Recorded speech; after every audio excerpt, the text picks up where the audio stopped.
But whenever you're first tempted, that very first temptation, that's a libertarian free act. You could have restrained. You could have refrained from sinning that particular time. And so, like we were And saying backing up, before, Adam could you have might restrained, and he didn't even have the fallen nature. exactly. Well, And Adam's a great well, example of someone without a fallen nature who chose to sin, and therefore proving libertarian free will is true.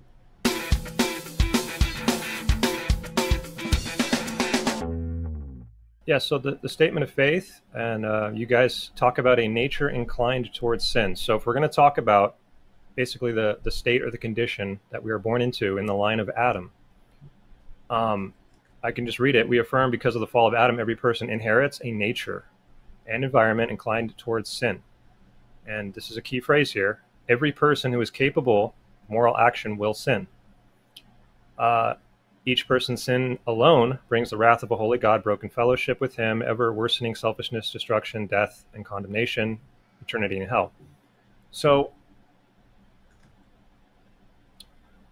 obviously you guys have an age of accountability. I'd think, to be fair to your position, if I were to say, what is that number? You would say, well, we don't know. And it's probably different for each person. Would that be right? I would suppose so. I would base Yeah. that upon God's knowledge of a person's understanding. And so, for example, if you had somebody with Down syndrome, obviously that might be a different situation, or somebody with a learning disability or something like that. I think God's fair. I think he's just, and he's going to do what's right. So can you just Yeah, it might not be, articulate then what a nature predetermined. inclined towards sin? Sorry. Go ahead, Brian. I'm sorry. Well, I just was saying it's not a predetermined age necessarily, but there would be a point when the conscience is mature enough to respond to God's law, and then sin. Yeah. Okay, so can you articulate what a nature inclined towards sin means? Well, I think it means just that. We're inclined to be sinners. That doesn't mean that we are decreed to be sinners or determined to be sinners by God. It means we're inclined that direction. So I could have an inclination to be hot-tempered, or somebody could have an inclination to steal things, or an inclination towards same-sex attraction. We can have a lot of people with a lot of different inclinations, very different than each other's. But it doesn't mean you're determined to do it. You can go against your inclinations. You can confess your inclinations. Even pagans, unbelievers, can confess their inclination to have a hot temper with their spouse and ask for forgiveness, and even seek restoration. And so just because you have an inclination towards something doesn't mean you're forced to do it. And that's, I think, where Calvinists go too far, is it's more than an inclination on Calvinism. It is a decreed condition by which they cannot do other than what they have been decreed to do, which is every single decision and thought and thing they've ever done has been decreed in eternity past by God. And thus we see no basis for human culpability, responsibility under that way of philosophizing, deterministic philosophy.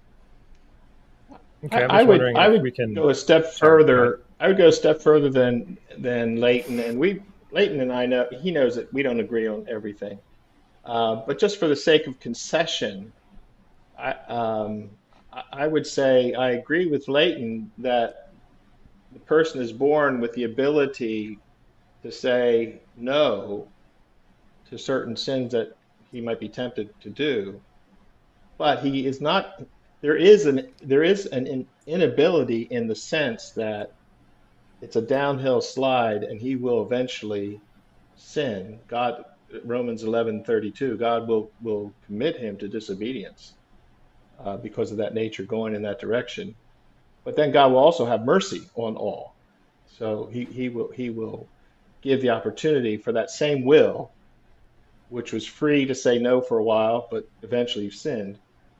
That same will be confronted with grace through creation, conscience, gospel. And that same will is still free, even though it's under condemnation. It's not unable to respond to the gracious initiatives that God provides. I have a question about that. Why is it, in your view, why does it necessarily follow that anyone that's born has the inclination to begin with? Well, for me, I take a view that the soul is passed on from Adam like a acorn, but it's not, from an oak tree. So you get the nature that Adam had, which was changed when he sinned. His nature changed when he sinned, and that nature is passed on in procreation.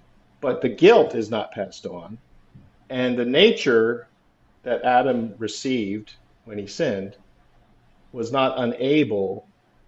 And you can see that Adam was able to respond to God right after he sinned, and he was able to hear God, and he was able to understand God.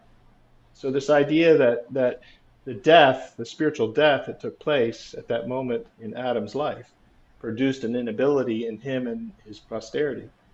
I just don't see Scripture holding. Yeah, holding that. I would just add to it. I would just add to what Brian's saying. Just like within Calvinism's ranks, Calvinism is not monolithic. You're going to have different Calvinists who hold to various levels of differing views regarding the points. Some reject, the L altogether. In fact, matter of fact, most of the reformers reject the L back in the day.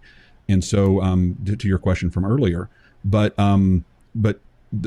there's some who would argue maybe that there's not this inherited nature from Adam and these kinds of things, and they would make a stronger case for a weaker view of the nature of man, nature of sin. But I always try to bring people back and say, okay, even if we, I like to concede as much as possible in a discussion, because when you concede something, you can say, okay, I may not agree with that, but let's just say it's true. It still doesn't prove your case, because proving that someone has an inclination or a nature to sin doesn't prove they can't confess that in light of the gospel, calling them to reconciliation from that very nature, from that fall.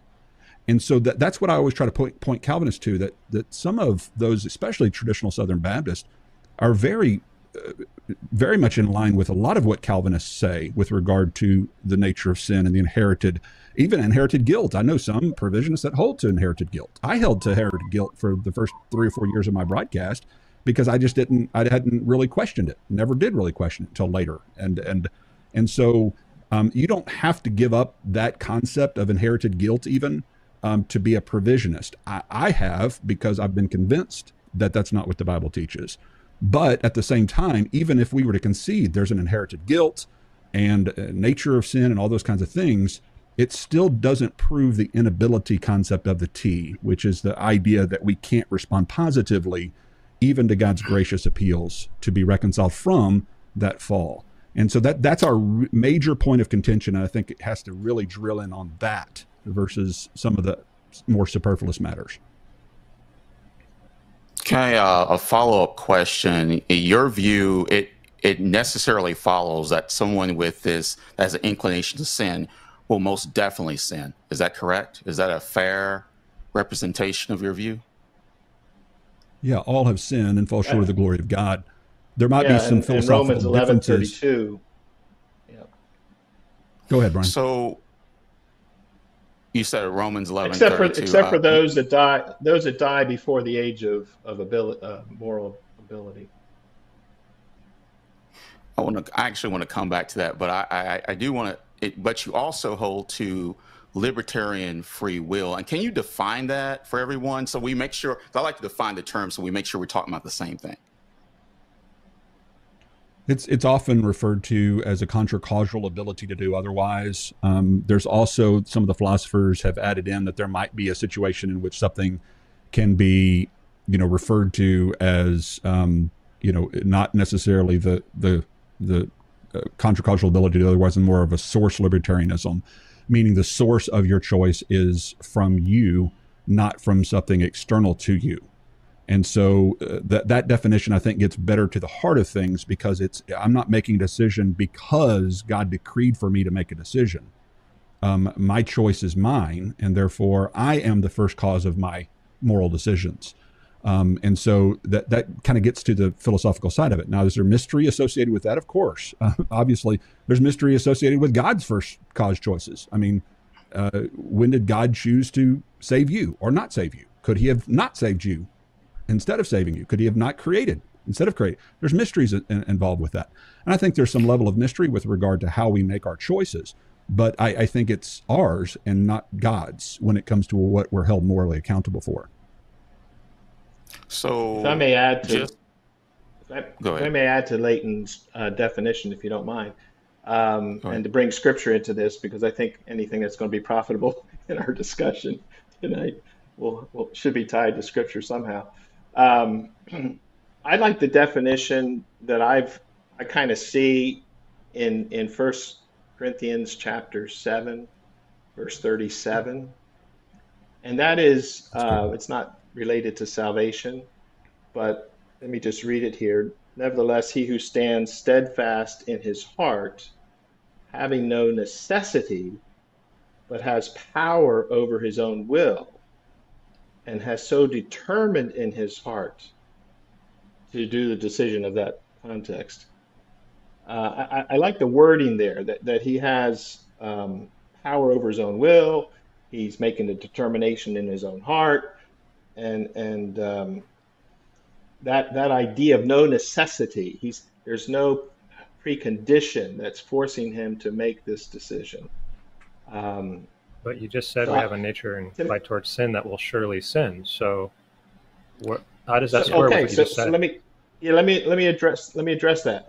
So having a free will that can make free will decisions does not mean that a superior being like God, the Creator, can't step in and limit the use of that will so that it doesn't have the freedom at certain times or moments, doesn't have the possibilities or options or possibilities available to it.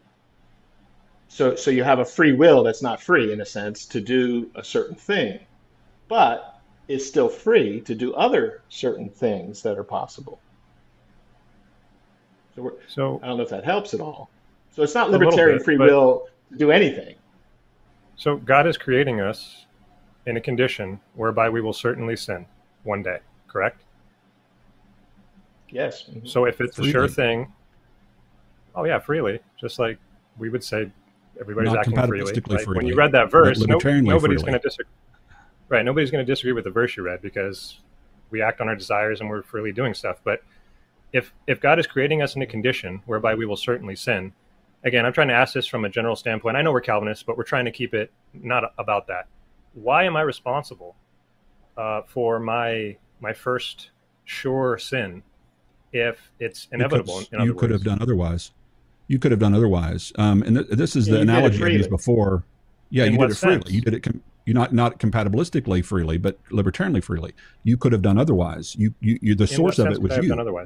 The source of it was you, not God's decree. I'm surely going to sin. Yeah, but not a specific you will surely sin. sin. But not a specifically time, that God had destined before you to do. So I've used this analogy, and maybe even you, Colin, made fun of me for it. Somebody made fun of me for it, and because they think I'm trying to equate kicking a field goal with sin, and that's not what I'm doing. I'm giving an analogy, okay? The analogy is, could a field goal kicker make any given field goal? Yes, he lines up, he can make any given field goal. But would it be unreasonable to say that it's not feasible? That's a word that William Lane Craig likes to use. It's not feasible to suggest that the kicker will always make the field goal, because they always will fail eventually. And so too, we're not saying any particular sin is predestined by God for it to happen. You're going to fail because you're fallible. You're able to fall, mutable. You're able to fall, so you will fall. But whenever you're first tempted, that very first temptation, that's a libertarian free act. You could have restrained. You could have refrained from sinning that particular time. And so, like we were saying before, Adam could have restrained, and he didn't even have the fallen nature. Exactly. Well, and Adam's a great example of someone without a fallen nature who chose to sin, and therefore proving libertarian free will is true.